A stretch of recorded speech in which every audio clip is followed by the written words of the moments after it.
What's up, language learners?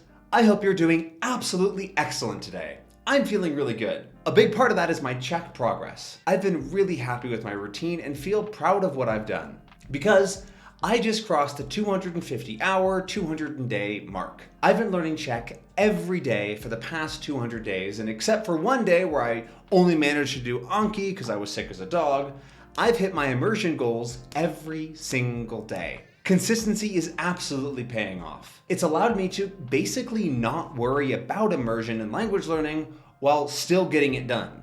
I've worked it so tightly into my daily schedule that I never have to think twice about it. Now, the whole reason I started learning Czech in the first place was because we were working on our Teach Yourself a Language course, and I was about to be in front of hundreds of people helping them with their language learning goals. And so I wanted to prepare and check myself by putting myself in your shoes, by learning a language from scratch. Using and teaching the principles and methods in the course has really helped me start strong and stay strong since the day I started. Not only for me personally, but the course came out fantastic. Hundreds of people have gone through the course and revolutionized their learning. 73% of all the graduates say that they learn 7 days per week, and over 90% are very confident in their ability to teach themselves a language. If you want to be like that too, check the link down below for more information. Anyway, why am I here today? I want to share what I've been doing, what my focuses are going forward, and then some of my general thoughts on the process. First, my data, because I've been tracking everything. Since March, I've spent 256 hours learning Czech. 83 of those hours on free flow, 101 on interactive immersion, and just under 73 on priming. The priming is essentially just Anki. I've been sentence mining most days and have built up a Czech deck of 1,700 cards. Consistently adding 10 every single day is a bit tough since I only mine from YouTube and TV shows, and so if I don't watch something one day or something doesn't have enough mineable words, I might not get enough, but I'm pretty happy with 1,700 cards so far. I'll only continue making new Anki cards for another 4 months or so, and so my goal is to hit a total of 2,500 cards before I stop. After that, all my vocab growth will come from reading. For those of you wondering, I make Anki cards with ASB Player and Vocab Sieve. A tutorial can be seen here. My interactive time is more interesting. Throughout most of the process, I've been 3-channel reading with TV shows and YouTube a lot. That means there's audio, text, and visual context. I go line by line and try to work out what things mean. And this is when I do my sentence mining as well. The building a 1K deck is what I did just during the first few months. It was basically 3-channel reading, but I was only focused on finding specific common words to study, regardless of how many other words I knew in the sentence, or more likely, didn't know in the sentence. I was building my own 1K deck using the most common Czech words. I very often didn't understand things, but that wasn't the point. I just wanted to get a base of vocabulary. And then, recently, I've been reading a lot with my favorite tool and that base vocabulary I built up. I've been using it every day and I'm a huge Lute fan. Again, video tutorial here. Because my reading with Lute has been awesome. It helped me a ton with parsing the language and I built up a large bank of the words that I've read and learned. I plan to keep using this tool for the entire time I'm actively studying Czech so that I can track all the words I've gone through and am learning. Those are only words I've come across in my reading, so my actual vocab size is probably closer to 1,500 or 2,000, but that 1,011 is what I'm sure of. And then my free flow time has been mostly reading along with an audiobook. You can see I tried a bunch of different things, but 96% of it was either YouTube or book plus audio. I did a good chunk of YouTube at the beginning and will go back to that, but more recently it's just been Harry Potter books plus audiobooks. I went with that since they're easy to find in Czech and I know the story so well. Side note, the older I get, the more annoying the plot holes become. Anyway, that's my by the numbers learning.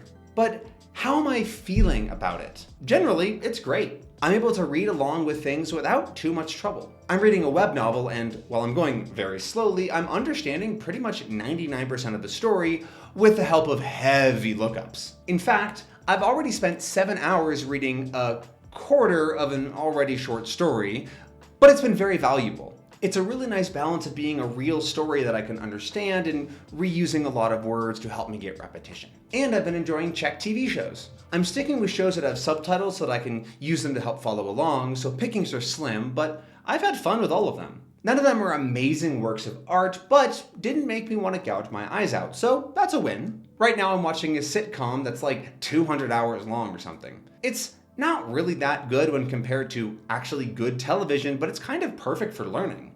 Things are overacted and visually obvious. There are plenty of words and phrases that I don't understand, but being able to look things up makes it smooth and fun. Though I'm starting to get to the point with Czech where I'm really wanting more. I've gotten past the basic stuff and know the common words really well, but I'm not quite to the point where I know enough for easy and fun understanding. The first several months were really fun. I was genuinely looking forward to learning each day and finding new things. It was like a puzzle. And I'm still having fun, but I have more of a fire burning. It's like I can see the first peak on my climb up. I know that once I get there, things will be a lot easier and more fun, but it's tantalizing me. I want to understand more. My estimate is that I need about another 100 or 200 hours to help the second half of the basics really settle in and take root. And then I'll be able to engage with the language. That'll be in about December of this year, about 2 months from now. Holy crap, is it already the end of the year? When did that happen? My approach to Czech hasn't changed much. I'm still focused on the reading phase now and will switch to heavy listening in my phase 4 of the master plan. The main decision I made recently is that I'll be doing essentially zero grammar study, at least until I start written output. I'm planning to write a much more in-depth video about why that is, so make sure you're subscribed for that. It's going to be a good video, but here are the main bullet points. 1. Czech grammar is super complex. Just the word to be, I've found 45 different versions that I've saved in Loot. And that's only the ones I've come across. There are more like that for basically every word.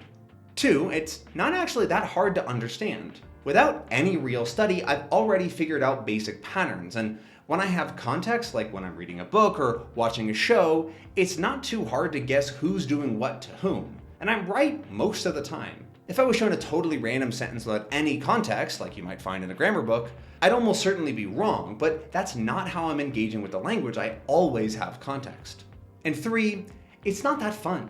I dislike studying grammar. I find it interesting as an intellectual concept, but that's about it. I don't like the idea of spending my precious learning time looking at declension charts. It just also hasn't felt needed. I did look up something once since I couldn't figure it out, but I got my answer in 2 minutes and that's been it. I'm already aware of the heavy verb conjugation from Spanish, noun, adjective, gender agreement from German, and I know that there are declensions in cases, so it's not like I'm simply ignoring things. I'm just understanding them to give myself quality time with the concepts before trying to learn how to use them, what they're called, or what the ins and outs are. This approach has honestly removed a lot of the weights from my shoulders. I don't need to ask why, I don't have a mental block about figuring out sentences, and I get to focus on the things that people are actually saying. If you too aren't a huge fan of grammar study and want to take a similar approach, here are a few tips I have. 1.